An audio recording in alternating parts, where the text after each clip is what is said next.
Carlos Alcaraz tiene 23 años, con 7 Grand Slams encima, y ahora se pierde toda la temporada de tierra batida. Barcelona, Madrid, Roma, Roland Garros, todo fuera por una férula en su muñeca derecha. Su hermano Jaime, de 14 años, acaba de ganar su primer título en Murcia hace 3 semanas, jugando lesionado del tobillo. Porque en esta familia se juega con dolor. 2 hermanos, 2 lesiones y un mismo sistema que los moldeó a ambos. Y lo que quiero mostrarles en los próximos 18 minutos es que esa muñeca que Carlos reposa ahora mismo no es la verdadera historia. El verdadero relato es la máquina que lleva funcionando en El Palmar, Murcia, desde hace más de 30 años. Una máquina construida por un padre que sacrificó su propia carrera profesional cuando se le acabó el dinero, y que decidió que aquel sueño no iba a morir con él. Carlos es la prueba de que el sistema funciona. Jaime, a sus 14 años, demuestra que no piensa detenerse. La presión que ha doblegado a Carlos Alcaraz no viene del exterior. Jamás fue así. Y para cuando entiendas cómo opera realmente esa maquinaria, quién la construyó y a quiénes les ha costado ya la carrera, y lo que ahora le exige a un niño de 14 años que aprendió a ver la presión externa como una ventaja, ya no verás esa lesión de muñeca de la misma manera. Tienes que comprender lo que sacrificó Carlos Alcaraz padre, porque eso define absolutamente todo lo que vendría después. Él era tenista profesional en España, clasificado entre los mejores 40 del país, lo cual no es una cifra espectacular, pero sí es un logro real, considerando lo difícil que es financiar una carrera en un país sin el apoyo de Estados Unidos o los patrocinios del norte de Europa.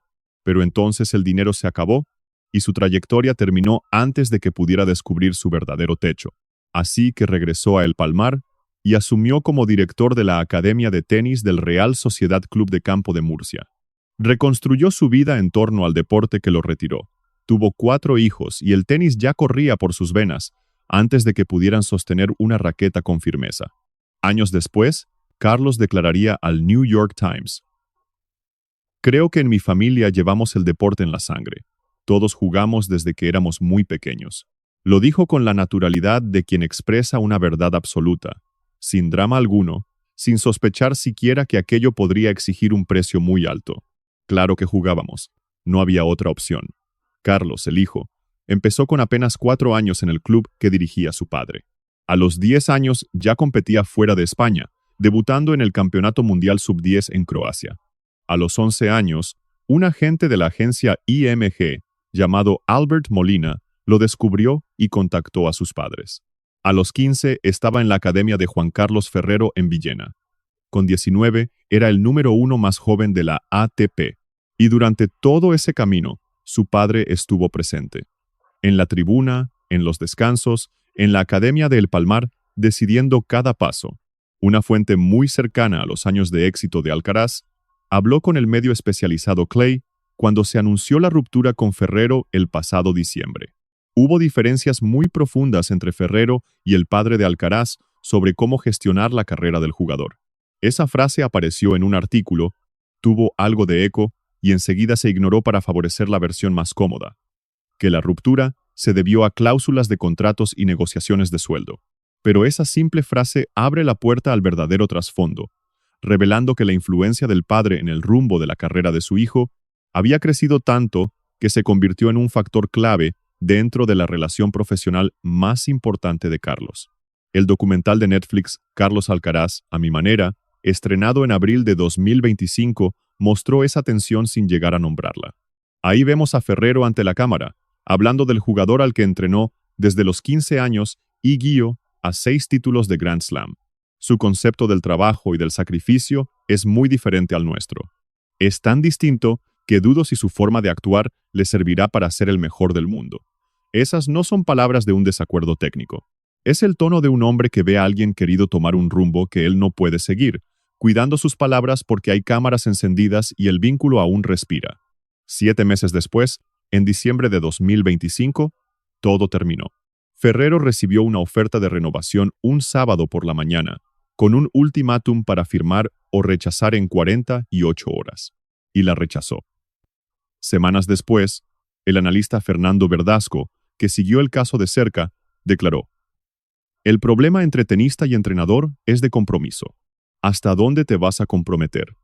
¿Cuánto se va a involucrar la familia? La familia Alcaraz está metida de lleno. Y luego, describió el desenlace con esa tremenda crudeza de quien ha observado todo de lejos. Al final, ganó la postura de a mi manera. Y hoy tienes al chico, tienes al padre, y tienes al padre y al hermano metidos en el equipo. El técnico externo, el hombre que hizo a Alcaraz campeón de 7 Grand Slams, está fuera. La familia manda. Y es crucial asimilar todo esto, porque aquí es precisamente donde entra en escena Jaime. Y lo que su situación nos revela sobre lo que implica criarse dentro de un hogar donde la relación con el tenis no es casual, ni recreativa, ni meramente competitiva, sino puramente existencial. Esta es una familia donde el abuelo ayudó a transformar un club de casa en canchas de tenis, y el padre construyó su vida en torno al deporte que truncó su propia carrera, donde el hermano mayor recorre el mundo de sparring, mientras que al menor, con solo 14 años, ya lo comparan con un 7 veces campeón de Grand Slam por cuentas con cientos de miles de seguidores que ni siquiera lo conocen en persona. Cuando los videos de Jaime se viralizaron a finales de 2024, Carlos no reaccionó con orgullo, ni con el alegre apoyo de hermano mayor que esperarías, sino con algo muy parecido a la alarma. Me preocupa que la gente lo abrume demasiado, admitió. No me gusta que lo presionen solo por el hecho de ser mi hermano. Es muy joven para que lo etiqueten. Y meses después, al ver más videos, añadió, solo quiero que la gente y las redes sociales lo dejen en paz. Juega bien, pero no es el mejor. Me inquieta un poco el entorno que lo rodea a lo largo del torneo. Irán a verlo solo porque es mi hermano, y es muy probable que termine presionándose a sí mismo. Un joven de 23 años que pasó su carrera profesional, siendo comparado con Rafael Nadal, que jamás ha jugado un partido sin sentir el peso de la expectativa en las gradas, y que acaba de admitir en una gran entrevista que a veces se siente un esclavo del tenis. Esa persona está advirtiendo al mundo sobre el peligro de presionar a un niño de 14 años. Está advirtiendo al mundo sobre la misma maquinaria en la que a él lo metieron a los 4 años. Sabe de lo que es capaz, vivió en ella. Y no puede evitar que atrape a su hermano, porque esa maquinaria no es ajena a la familia, es la propia familia. El propio Jaime lo expresó de forma clara y reveladora, tras ganar el título Sub-15 de Murcia en marzo. Al preguntarle por las comparaciones con Carlos, respondió, no escucho a quienes me comparan. Solo veo a Carlitos como mi hermano, no como un referente del tenis. Esa frase se ha citado en todos lados como prueba de que Jaime está bien, tiene perspectiva y maneja la presión con madurez. Pero léelo con más atención. Él no dijo no siento la presión, sino he aprendido a no escuchar a las personas que la generan. Eso no es ausencia de presión. Es un niño de 14 años que ya ha desarrollado un mecanismo para lidiar con ella. También dijo, ser hermano de Alcaraz trae cierta presión, pero la uso a mi favor y eso me ayuda muchísimo. 14 años, gestionando ya la presión como una ventaja competitiva, hablando inconscientemente el mismo lenguaje de un deportista profesional. Patrick Mouratoglou, quien entrenó a Serena Williams hacia 10 títulos de Grand Slam y ha seguido el desarrollo juvenil de cerca como casi nadie, observó a Jaime y aseguró sin dudar, creo que no hay nada más difícil que ser el hermano de Carlos Alcaraz cuando eres tenista. Con Serena y Venus era distinto porque tenían casi la misma edad. Se llevaban solo un año, así que crecieron juntas. Pero Carlos ya es el número 1 del mundo. Ya es una superestrella. Y vale la pena analizar la comparación con Venus y Serena. Ambas fueron formadas por un padre con un plan explícito y detallado para sus carreras. Un plan escrito antes de que nacieran. Una estrategia que forjó a 2 de las mejores tenistas de la historia. Pero también definió una infancia que ninguna ha logrado recordar sin cierta complejidad. Jaime no es Venus Williams, pero la estructura se asemeja. Ahora viene el análisis forense, y quiero que recuerden bien este detalle porque lo conecta todo. El vínculo de la familia Alcaraz con el tenis no es una presión impuesta desde fuera. Es el agua en la que Carlos ha nadado durante toda su vida. Y el agua, cuando es una constante, no se siente como presión. Se siente normal. El problema de lo normal es que no notas lo que te cuesta, hasta que el precio resulta imposible de ignorar. La lesión de muñeca de Carlos Alcaraz, que truncó su temporada de tierra batida y lo dejó fuera de Roland Garros por primera vez, se describe en los medios como simple mala suerte. Un partido de primera ronda en Barcelona, molestias a mitad del juego y el abandono al día siguiente. Eso es solo la superficie. El análisis forense nos obliga a examinar la mecánica de lo que su juego exige a la muñeca derecha, para luego preguntarnos si de verdad sorprende esta lesión. El diagnóstico reportado, tenosinovitis o inflamación de la vaina tendinosa, es descrito por fuentes médicas como una lesión sumamente común entre los tenistas. Es provocada por el movimiento repetitivo y constante que requiere golpear la pelota con fuerza y efecto. En el caso de Alcaraz, hablamos de un tenista cuya derecha insignia genera una velocidad de raqueta al límite de lo que una muñeca humana puede soportar. La empuñadura semi-western que utiliza, junto con los ángulos extremos que aplica, sobrecarga la zona cubital de la muñeca. Específicamente, el tendón del cubital posterior y, en casos más graves, el complejo del fibrocartílago triangular en cada derecha que golpea.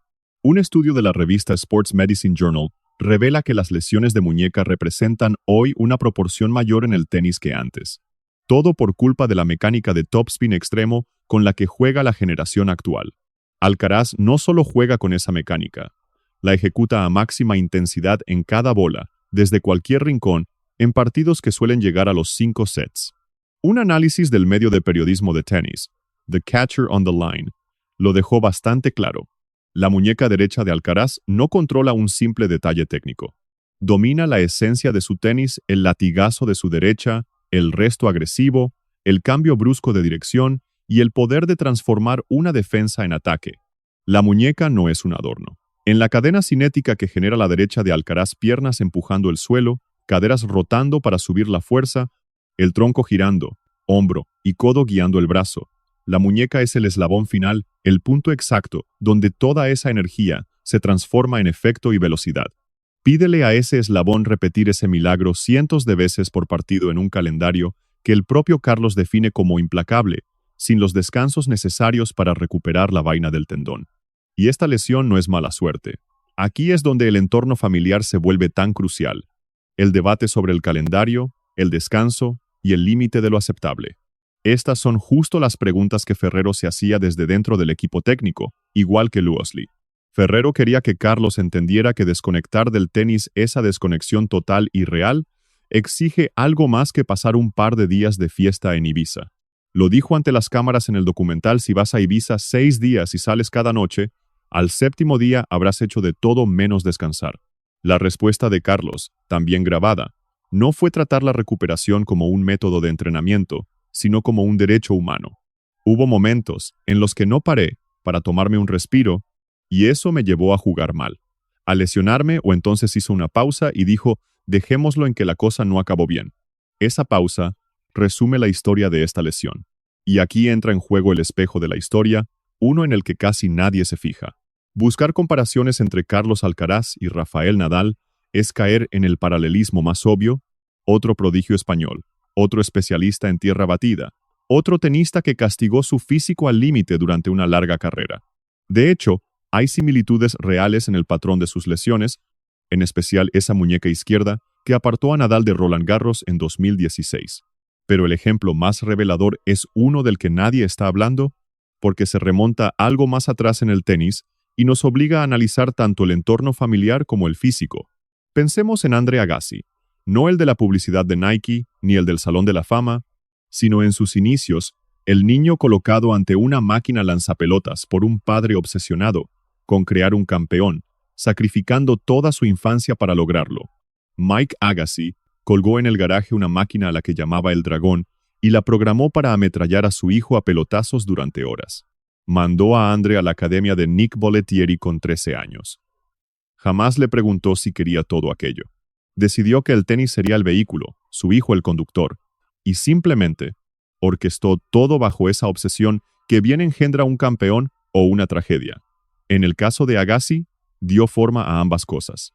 Lo que Agassi confesó sobre su padre en su autobiografía, que jamás le dijo que lo quería, que cualquier charla terminaba siempre en tenis, y que aquel dragón habitaba su mente como máquina y como sensación, es el extremo de una realidad que tiene muchos matices.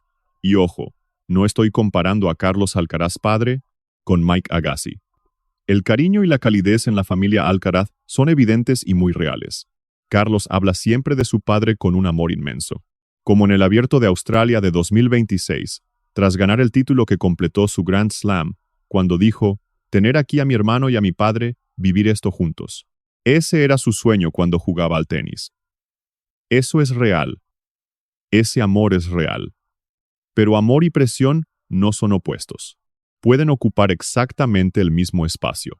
Un padre que sacrificó su carrera, levantó una academia y vio a su hijo convertirse en el mejor jugador del mundo, no es un observador pasivo en un segundo plano. Es el eje central de la historia. Y cuanto más se cierra el círculo familiar en torno a Carlos con su hermano en el equipo, su padre en la toma de decisiones, y Ferrero fuera más depende la estructura de personas incapaces de decirle a Carlos lo que no quiere escuchar. Porque quienes más te quieren suelen ser los menos capaces de decirte, tienes que parar. Y Jaime está a punto de entrar en esa misma estructura. Jaime ya entrena en la Academia Carlos Alcaraz de El Palmar. Ya se está formando dentro del mismo sistema que levantó su propio padre. Ya gana títulos y graban sus puntos de partido para que se vuelvan virales a los 14 años, porque el apellido que lleva convierte cada golpe en un juicio de la dinastía. La gran pregunta que no me deja en paz es esta. ¿Quién en ese entorno puede realmente protegerlo? Quiero ir con cuidado aquí, porque la versión fácil de esta historia busca culpables. Que el padre presionó demasiado, que el círculo familiar se volvió una olla a presión y su gente más cercana le falló a Carlos.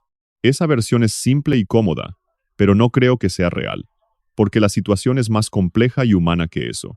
Lo que pasa en realidad cuando miras todo desde dentro es que una familia se enamoró de un deporte que el padre tuvo que abandonar antes de estar listo. Y esa pasión se convirtió en una corriente que arrastró a todos los hijos en la misma dirección. A Carlos no hubo que empujarlo.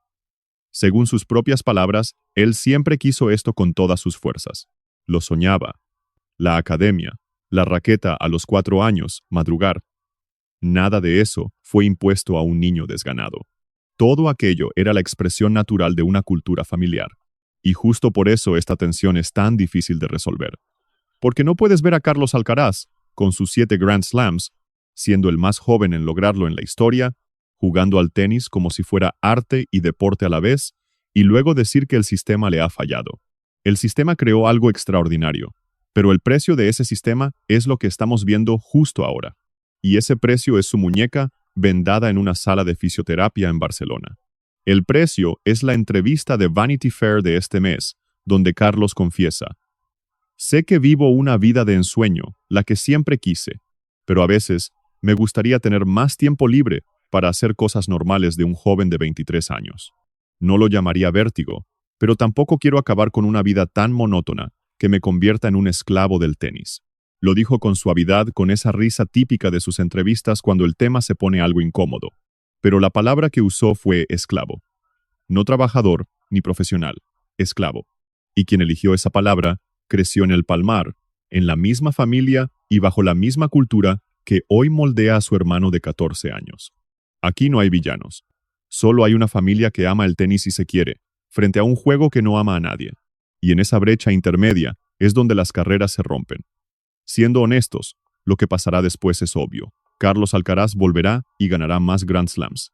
Eso seguro. Tiene 23 años y es el mejor tenista del mundo cuando está sano. No es una apuesta, sino la evidencia de todo lo que ya ha demostrado. La duda no es si ganará más, sino si su entorno cambiará lo suficiente para alargar su carrera al máximo nivel. Ferrero ya no está. Samuel López ha entrado. Su padre está más cerca que nunca y su hermano está en el equipo. El otro hermano tiene 14 años y ya gana títulos juveniles en Murcia. Realmente nada ha cambiado. Esa entrevista de Vanity Fair es la señal más esperanzadora en el panorama actual, porque demuestra que el propio Carlos reflexiona sobre la sostenibilidad, sobre lo que cuesta mantener este ritmo de vida, y la diferencia entre competir y acabar consumido. Sus propias palabras hacen el trabajo que un entrenador independiente debería haber hecho desde fuera. Falta ver si sus palabras cambian decisiones clave sobre su calendario, sobre sus descansos, y sobre quién tiene la autoridad para decir basta cuando el cuerpo avisa. Eso lo veremos en los próximos 2 años.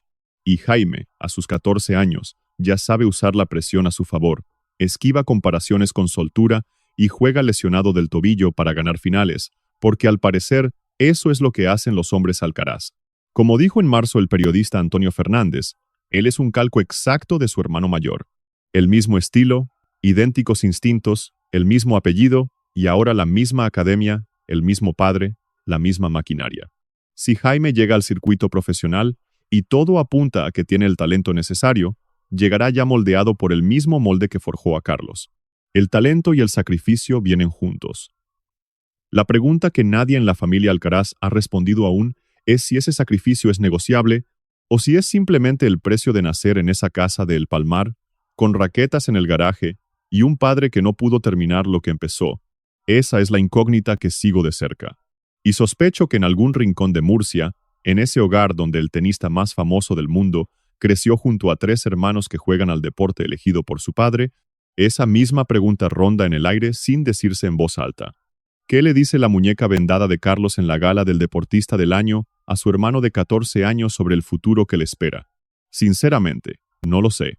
Pero sospecho que Jaime ya lo sabe perfectamente. Si tienes claro dónde cruza la línea entre un entorno familiar que impulsa al éxito y uno que devora a su propia gente, la sección de comentarios te espera. En este caso, creo firmemente que quienes siguen este canal tienen una respuesta mucho más acertada que los analistas profesionales que cubren este deporte, porque has seguido a estos jugadores lo suficiente para ver el patrón detrás de sus resultados. Cuéntame qué es lo que ves. Muchísimas gracias por acompañarme hasta este punto.